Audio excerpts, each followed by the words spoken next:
Se você é estudante de Direito e está se preparando para a prova da UAB, eu vou te contar 3 coisas que eu fiz que me ajudaram a passar na prova da UAB de primeira. Isso não é regra, tá? Mas a primeira coisa que eu acredito que seja muito importante para que você obtenha a sua aprovação é fazer a prova enquanto você está ali nos últimos semestres da faculdade, ou então, pelo menos quando você concluir a faculdade, já se preparar para prestar o exame. Segunda dica, o que eu fiz que deu certo para mim. Eu entrei na página da UAB e lá você consegue baixar as provas anteriores. Então, eu comecei a fazer os exames anteriores ao exame que eu prestei. E todo domingo eu reservava o horário, que seria o mesmo horário que eu iria prestar a prova quando chegasse a minha vez. É importante desligar o celular, não ficar entrando em rede social e falar para as pessoas que moravam comigo que aquele momento eu estava tirando para o meu estudo. Eu sei que muita gente não consegue fazer isso, mas tenta ficar num local isolado e fazer pelo menos 3 horas seguidas, 4 horas seguidas. Terceira dica. Quando eu ia corrigir as provas anteriores que eu tinha feito, eu separava por matéria como tinha sido o meu desempenho. Então, eu sabia a quantidade de questões que cada matéria tinha. Por exemplo, ali penal tinham 6 questões.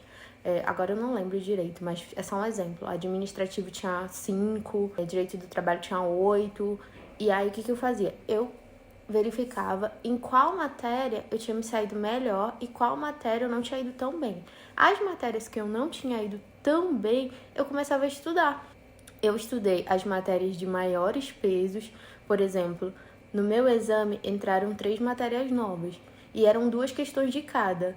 Então, valeria a pena dedicar ali 1, 2, 3 semanas de estudo para uma área que ia cair só 2 questões? No meu caso, não valeria a pena. Então, eu foquei nas questões que tinham maior peso e começava a estudar. E a última dica que eu vou dar já é relativa ao dia da sua prova.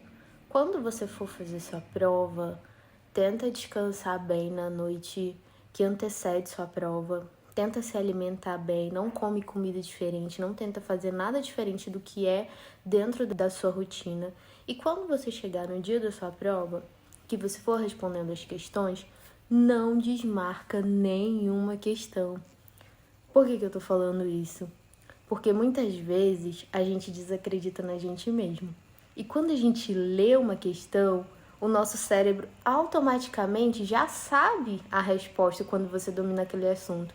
Aí você vai lá e marca, nossa, essa aqui eu tenho certeza que é B, por exemplo. Só que quando você vai reler, você começa a encontrar uma vírgula, um porém, alguma coisinha, e você acaba desmarcando.